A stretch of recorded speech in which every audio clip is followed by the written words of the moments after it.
Hello বন্ধুরা, আজকের ভিডিওতে আমি তোমাদের ক্লাস 5-এর ভগ্নাংশ অধ্যায় থেকে একটি গুরুত্বপূর্ণ অঙ্ক তোমাদের সাথে শেয়ার করব। তো তোমরা ভিডিওটি দেখতে থাকো। তো স্ক্রিনে তোমরা কোশ্চেনটি দেখতে পাচ্ছ। দেখো কোশ্চেনটা কি বলেছে, যে একটি বাসের 1/5 অংশ কাদায়, 1/4 অংশ জলে, বাকি 11 মিটার জলের ওপরে আছে। বাসটির দৈর্ঘ্য কত? তাহলে সাপোজ ধরে নাও এটা একটা বাস।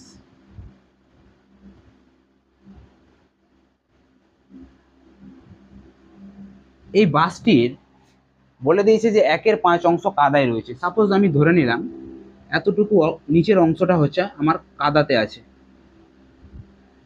কত অংশ বলে দিয়েছে? দেখো এখানে বলে দিয়েছে যে বাসটির 1/5 অংশ রয়েছে কাদায়। তো কাদায় রয়েছে আমার 1/5 অংশ। কেমন? তারপরে বলেছে দেখো 1/4 অংশ রয়েছে জলে। সাপোজ ধরে নিলাম আমার এতটুকু পোর্শন হচ্ছে জল। জলে রয়েছে কত অংশ? 1/4 অংশ। আর কি বলে দিয়েছে দেখো, বলছে বাকি 11 মিটার জলের ওপরে আছে। তাহলে এই যে এতটুকু যে বাকি থাকলো, এই অংশটুকু, এটা হচ্ছে তোমার 11 মিটার, যেটা হচ্ছে তোমার জলের উপরে আছে। এবার বলেছে তুমি বাসটির দৈর্ঘ্যটা কত সেটা নির্ণয় করো। কিভাবে করব? তো দেখো এখানে আছে তোমার কাদায় কতটা গাঁথা আছে সেটার অংশ দেওয়া আছে, জলে কতটা আছে সেটার অংশ দেওয়া আছে, আর উপরে যতটা জলের উপরে আছে সেটা তোমার মিটার এককে দেওয়া আছে। তো কিভাবে এটার সলিউশন করব? আমি সম্পূর্ণ বাসটাকে ধরে নেব এক অংশ।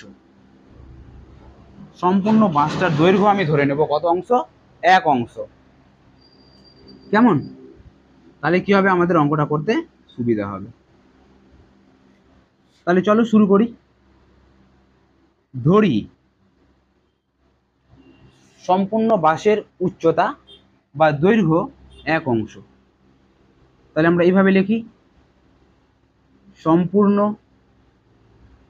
বাসের দৈর্ঘ্য সমান এক অংশ। কেমন? এটা আমরা সম্পূর্ণ বাসের দৈর্ঘ্যটা ধরে নিলাম আমাদের এক অংশ। এবার কাদায় আর জলে কতটা আছে আমরা সেই অংশটাকে কি করব? যোগ করে দেব। তাহলে কি লিখব? বাসটি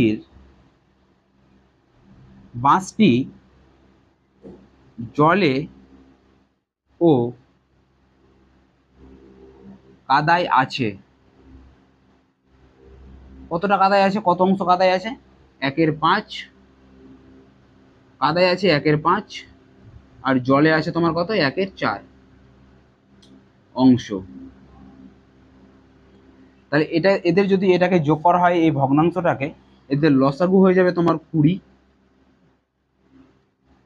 আর উপরে হয়ে যাবে তোমার 9, অর্থাৎ 9-এর 20 অংশ। তাহলে আমরা এখান থেকে বুঝতে পারলাম জল আর কাদায় মানে মোট আছে বাসটি কত? 9-এর 20 অংশ।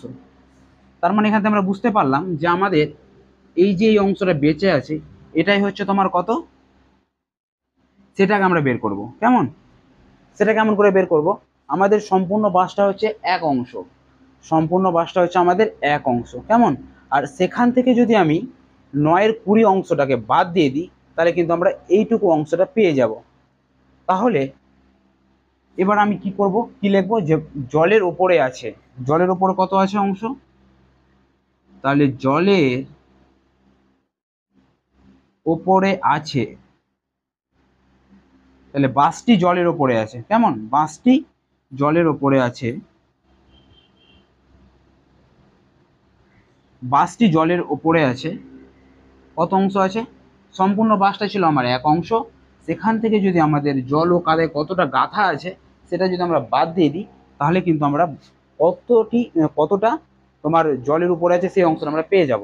তাহলে এখান থেকে আমরা এক থেকে যদি আমরা 9-এর 20 অংশটাকে বাদ দিয়ে দিই তাহলে কিন্তু আমরা পেয়ে যাব। তাহলে এটা বাদ দিলে কত হয়? লসাগু হচ্ছে তোমার 20, আর এখান থেকে 20 থেকে 9 বাদ হচ্ছে 11 অংশ। তাহলে 11/20 অংশ হচ্ছে তোমার জলের ওপরে আছে। কেমন? তাহলে এই যে এই অংশটা পাচ্ছি সেটা পাচ্ছি আমরা 11/20।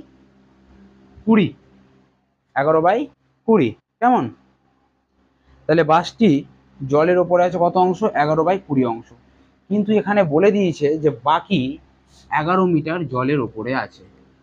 অর্থাৎ আমি এখানে বলতে পারি সুতরাং সুতরাং আমি কি বলতে পারি যে 11/20 অংশ সমান 11/20 অংশ সমান মানে কত, আমাদের 11 মিটার। যেহেতু আমাদের মিটার এককে জানতে চাইছে বাসটির দৈর্ঘ্য কত, তাহলে 11/20 অংশ মানে যদি আমাদের 11 মিটার হয়, তাহলে আমাদের 1 অংশ মানে কত হবে, ঐকিক নিয়মে ভেঙে দাও। 11 এখানে হয়ে যাবে ভাগ 11/20। আর এটাকে যদি আমরা একটু সিম্পলিফাই করে নিই, তাহলে এটা এখানে দাঁড়াচ্ছে 11 গুণ 20/11 মিটার। তাহলে এখানে 11টা কেটে যাবে, অ্যান্সার হয়ে যাবে তোমার 20 মিটার। তাহলে বাসটির দৈর্ঘ্য কত, তাহলে আমরা এখান থেকে বলতে পারি বাসটির দৈর্ঘ্য হচ্ছে তোমার 20 মিটার। তো আশা করি তোমরা অঙ্কটি বুঝতে পেরেছো। যদি ভিডিওটি ভালো লাগে তাহলে অবশ্যই লাইক, কমেন্ট এবং বন্ধুদের সাথে শেয়ার করতে ভুলো না। আজকের ভিডিওটি এই পর্যন্তই। পরবর্তী ভিডিওতে আবার তোমাদের সাথে দেখা হবে। আজকের মতো বাই।